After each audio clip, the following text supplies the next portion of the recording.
if you don't have an advanced philosophy of good and evil, you have no place to put the contact with malevolence. You can't listen to his story without it like breaking down. You know, it's bad.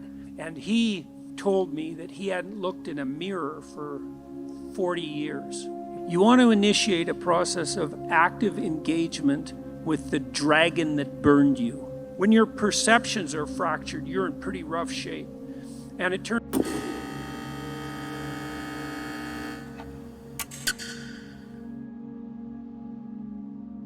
How do I move from day-to-day hedonism and ideations and risk the hope and cautious optimism of a long-term life with the conditions I currently have, or for anybody who might be having complex PTSD and living day-to-day?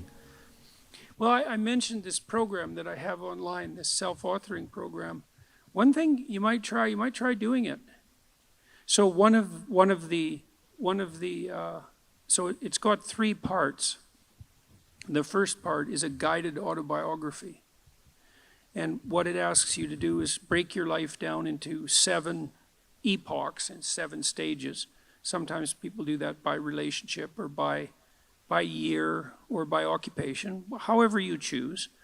And then to detail out the most significant emotional events of your life, especially those that still hold some emotional valence. And that would help, because what happens with PTSD in some sense is that the narrative through which you see the world fractures. And because it fractures, your perceptions and your consequent emotional responses become chaotic. And that chaos produces a stress response, a chronic stress response. And so what you need to do to recover from PTSD is to knit the story back together. And I had a client who had PTSD, very seriously affected.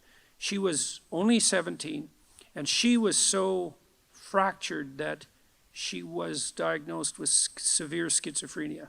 And when I first saw her, she could barely talk, and she could barely focus her eyes, and she would move her hands up and down, and I could, like she was grasping for something. And I asked her why, and she said that she could see lines in front of her and that she was trying to interact with them. I mean, when your perceptions are fractured, you're in pretty rough shape.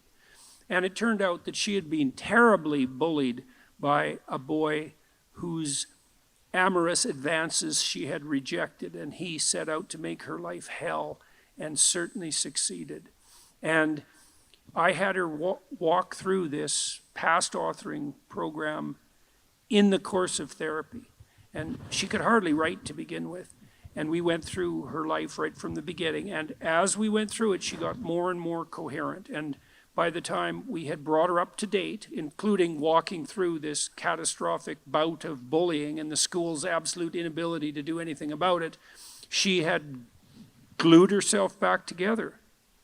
So the other thing I would carefully recommend, especially if what traumatized you happened more than 18 months ago, is that you spend some time either writing about it, or another thing to try is just before you go to sleep, bring the memory to mind, and not enough to push you farther than you want to go, but as vividly as you can, and then let it go. Like, don't push yourself harder than you can.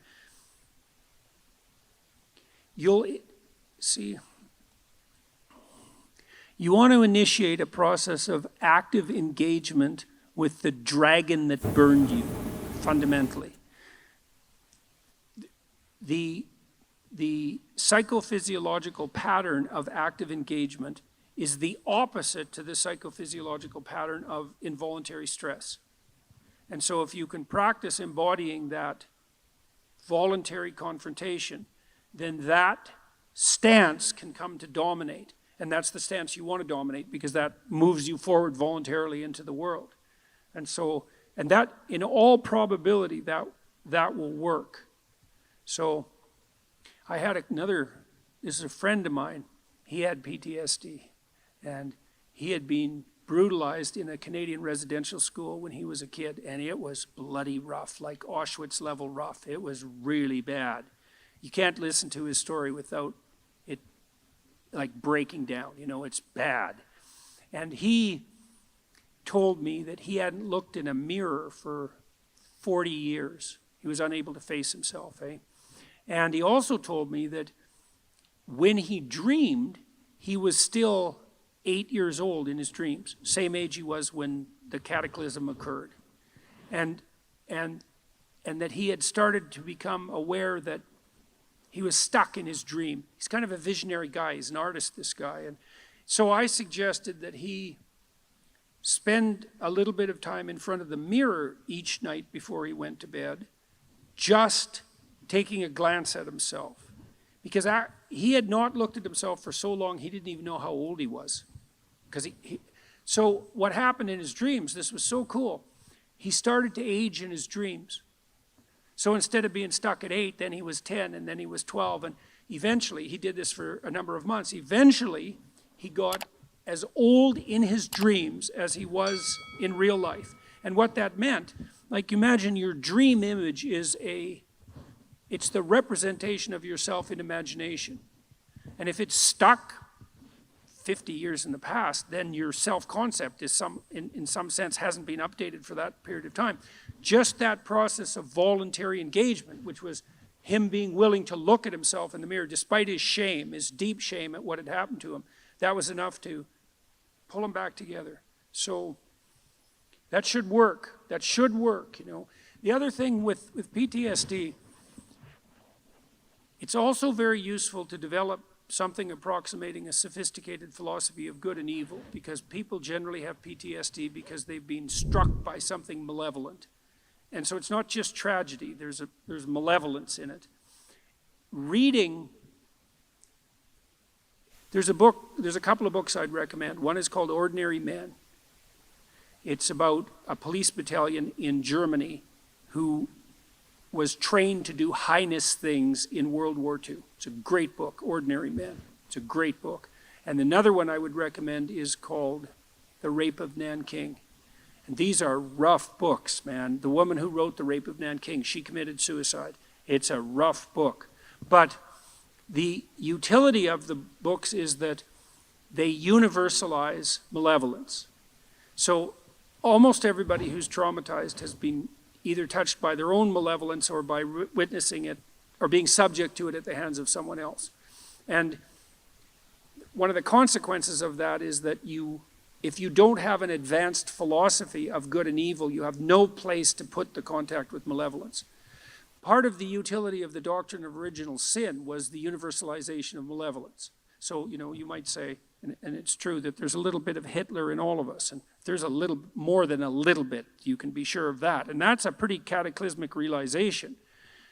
And you might say, well, how can you bear that self-understanding or the revelation of that kind of malevolence in the world? And the answer is, in part, by understanding it as part of the eternal conditions of existence. The idea that the state, the sovereign of the state has an evil uncle, that's an idea as old as time. So for the Egyptians, that was Set. And the sun sets, by the way, because the spirit of Set is what devours the sun at night. And Set is the root word for Satan. And so even the ancient Egyptians knew that malevolence that it was worthwhile contemplating the existence of malevolence as an independent spirit. And that allows you to take responsibility in some sense for the existence of malevolence in your own life, but it also universalizes it so that it's not exactly about you, right? It's more a reflection of the structure of existence as such. And that can allow you to detach yourself from it a little bit, and that can be extremely useful too.